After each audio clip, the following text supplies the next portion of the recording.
Can we hear and feel the light? How this can happen? Can you explain to us? Sure. First of all, thank you for interviewing me. So when people speak about light, the first thing that comes into their mind is how to see. But what we do with light is a different thing. Indeed, we try to hear and feel with light. And the way we do it is in the following way.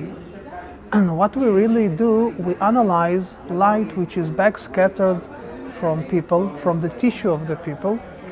And by analyzing the way this scattered light is changing in space and time, we can extract nano-vibrations of the tissue.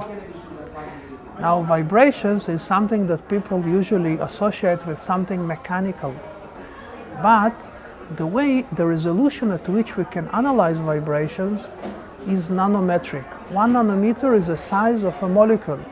Molecules are vibrating. Yeah. And when someone has precision like this to sense vibrations and movements, then biology, chemistry, physics, medicine, they all become one. So what we really sense is nano vibrations, and through this, with light, we can diagnose diseases, vital signals like breathing, respiration, blood pressure, chemicals in bloodstream like hematology, dynamics of flow of blood, and other parameters which are essential for home care diagnosis.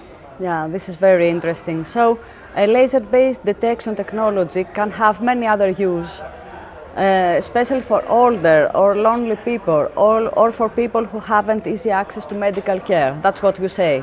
Yeah, exactly. Today the world is such that we have people getting older and older, and we have less and less doctors. So it is important to try to monitor the condition of people which are even not ill, but just being old, to be able to monitor their condition at their homes without the need for them to come to the medical doctor all the time. It is like a health preventive care.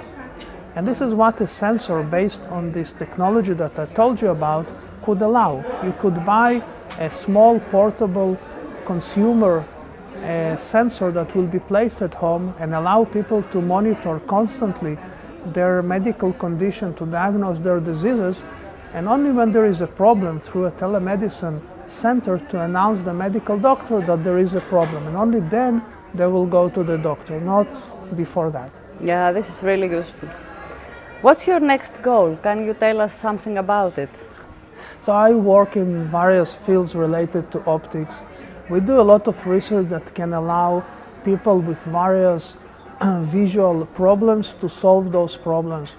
For instance, we develop a technology that will allow blind people to see, but not to see through their retina, which is not functioning, but rather by translating the images to spatial tactile sensation on their cornea, the front part of the eye. Yeah. So they will feel the environment with their cornea without touching it. It's a non-contact device which looks like spectacles that will translate visual information to spatial tactile stimulation of the cornea. And then blind people will also be able to function in a normal environment. So it's like a cure for vision loss? It's not a cure, but this is an alternative. A replacement, yeah. An alternative way for people that lose the functionality of the retina to sense the environment through their cornea. We also develop a lot of technologies related to computing, like generating of smart computers, faster computers within fibers that imitates the way our brain is working.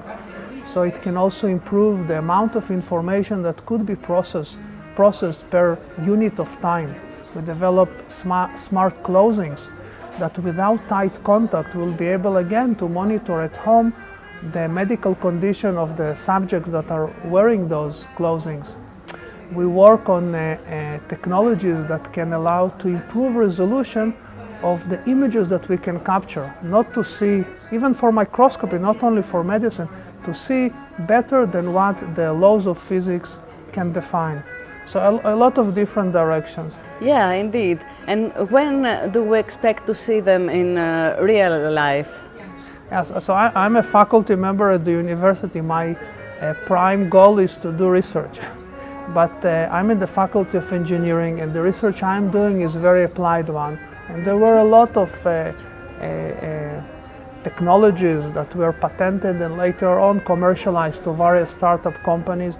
So I have in parallel several technologies at the moment that are being developed at different startup companies, and I hope that they will become products in the near future that will serve humanity. That's great. So one last question. You hear the phenomenon, brain drain phenomenon. It's due to economical crisis here in Greece. What would you say about it? I think it's a matter of priority.